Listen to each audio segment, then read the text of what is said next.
our art class. This week, we will have a new activity. And this activity will be about paintings. Yes, you heard it right. This quarter, you will make artworks using paints. Painting has been an artistic tradition for thousands of years. It mirrors past events and ways of life, and provides creative representation of nature in different periods of history. Most artists use nature as their subject in their paintings. That's why, for our first activity for this second quarter, we will be focusing in nature as well. That's why this activity is called Nature in Painting. Meaning to say, you are going to make an artwork that is related to nature. Just like the example video I'm going to show you. Are you ready? It's art time!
Now that's all for your art activity for this week.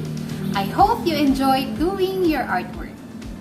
Again, this is Teacher Jet. See you next time!